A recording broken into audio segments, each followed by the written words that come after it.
আসসালামাইকুম বন্ধুরা, সবাই কেমন আছেন? বন্ধুরা, আমি আজকে চলে আসছি মোল্লার দরজায়, সেতিনারায়ণপুর মোল্লার দরজা। এই যে আমি গাড়ি নিয়ে আসছি, ঢাকা থেকে গাড়ি নিয়ে আসছি। গাড়িটা এখন দোয়া মোছার কাজ চলতেছে, রাসেলে দোয়া মোছা করতেছে। এই যে মোল্লার দরজা, রমজান মাসের আজকে প্রথম দিন বাংলাদেশে, সেজন্য কোনো মানুষ দেখা যাচ্ছে না। একেবারেই দেখেন মোল্লার দরজা একেবারে ফাঁকা, কোনো মানুষ দেখা যাচ্ছে না। দোকানপাটও বন্ধ, বেশিরভাগ দোকানপাট বন্ধ। আর এই যে রাসেলে গাড়ি দোয়া মোছা করতেছে।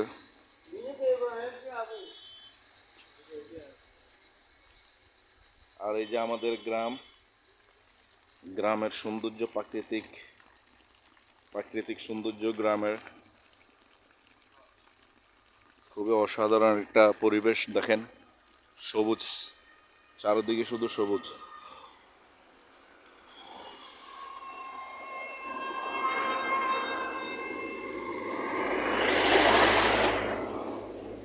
এই যে মোল্লার দরজা, একবারই সোজা নরিংপুর থেকে নোয়াখালী পর্যন্ত যাওয়া যায় এই রোডে। দেখেন মানুষ একেবারেই, রাস্তাঘাটে মানুষ কম, খুবই কম। আজকে রমজান মাসের প্রথম রমজান, সেজন্য মানুষের চলাফেরা আনাগোনা কমই।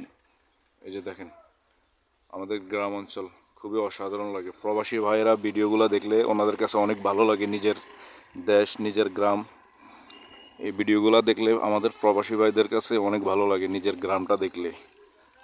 সেজন্য গ্রামের ভিডিওই আমি বেশি করি, যেন প্রবাসী ভাইরা দেখে তাদের দেশের সৌন্দর্য। বন্ধুরা, সবাই ভালো থাকবেন।